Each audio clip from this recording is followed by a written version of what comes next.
Para pendengar, para penonton TV One yang dirahmati Allah Subhanahu wa Ta'ala. Hidup kita ini di atas dunia adalah ujian. Karena itu maka manusia diciptakan oleh Allah dengan suatu maksud. Allah ingin menguji manusia itu. Siapa di antara mereka yang paling baik amalannya. Kata Allah Subhanahu wa Ta'ala dalam Al-Qur'an, Alladzi khalaqal mauta wal hayata liyabluwakum ayyukum ahsanu amala. Tuhan yang Maha Berkuasa telah menciptakan manusia dengan tujuan untuk menguji manusia itu, siapa di antara mereka yang paling baik amalannya. Siapa di antara mereka yang mampu mengisi kehidupannya, mengisi usianya itu dengan kebaikan-kebaikan. Kita tahu bahwa setiap manusia diberikan potensi oleh Allah Subhanahu wa Ta'ala. Paling tidak ada dua potensi yang diberikan oleh Allah dalam diri manusia. Potensi baik dan potensi buruk. Potensi baik yang oleh Al-Quran disebutkan taqwa. Kata Allah Subhanahu wa Ta'ala dalam Al-Quran, wa nafsi wa ma sawwaha fa alhamaha fujuraha wa taqwaha qad aflaha man zakkaha wa qad khaba man dassaha, kata Allah Subhanahu wa Ta'ala. Wa nafsin, kata Allah Subhanahu wa Ta'ala, demi jiwa, demi nafsu.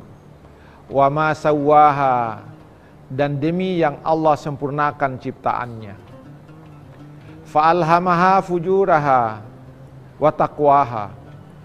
Lalu setelah manusia disempurnakan penciptaannya oleh Allah Subhanahu wa Ta'ala, maka Allah memasukkan ke dalam diri manusia itu dua potensi yang bertentangan, dua potensi yang berlawanan.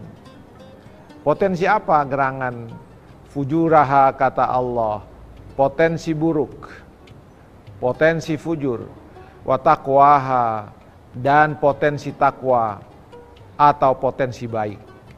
Karena itu setiap manusia memiliki dua potensi ini dalam dirinya.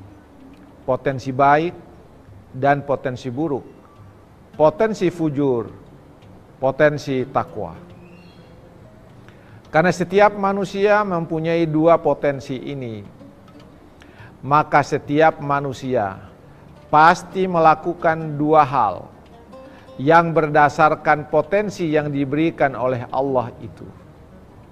Seseorang akan melaksanakan keburukan dengan potensi buruk yang diberikan oleh Allah Subhanahu wa Ta'ala.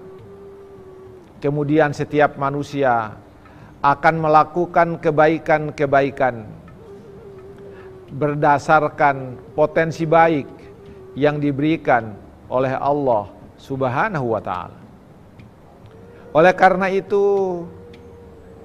para pemirsa TV One yang dirahmati Allah Subhanahu wa Ta'ala, tidak ada satupun manusia di dunia ini yang bersih dari keburukan. Tidak ada. Sebaliknya, tidak ada manusia yang bersih dari kejahatan. Pasti ada kejahatan, pasti ada pelanggaran, pasti ada keburukan yang dilakukannya. Karena apa? Di dalam diri kita ini ada dua potensi yang berlawanan. Potensi fujur dan potensi takwa yang diberikan oleh Allah Subhanahu wa Ta'ala. Karena itu dalam ayat selanjutnya Allah menyatakan, qad aflaha man zakkaha, maka beruntunglah siapa saja di antara manusia itu yang telah menyucikan nafsunya, yang telah menyucikan dirinya dari sifat-sifat fujur itu tadi, yang membersihkan dirinya dari perbuatan-perbuatan yang tercela. perbuatan-perbuatan yang mungkar, perbuatan-perbuatan yang fahsya.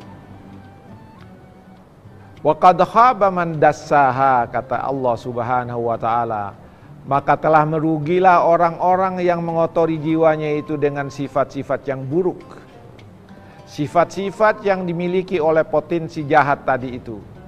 Maka manusia yang paling rugi adalah manusia yang telah mengotori dirinya dengan kotoran yang bersumber dari potensi jahat itu tadi. Oleh karena itu, para pemirsa, ingatlah bahwa di dalam diri Anda, dalam diri saya, di dalam diri siapapun yang namanya manusia, dua potensi ini selalu ada di dalam diri manusia. Ketika seseorang melakukan perbuatan baik, maka dua potensi ini saling berebut kekuasaan. Ketika niat kita melakukan perbuatan baik, apa kata fujur? Jangan melakukan itu. Ketika ada potensi buruk ingin melakukan, ketika niat kita ingin melakukan sesuatu, maka kata takwa tadi itu, jangan melakukan itu. Selalu berperang. Tapi ingatlah bahwa potensi buruk itu banyak supporternya, banyak backingnya. Yang pertama, bisikan dari jiwa, berdisikan setan-setan yang ada dalam diri manusia menjadi supporternya. Kemudian yang kedua menjadi supporternya adalah kilauan dunia yang ada di sekitar kita. Kilauan dunia itu memudahkan kita untuk melakukan perbuatan-perbuatan buruk yang bersumber dari potensi jahat tadi itu.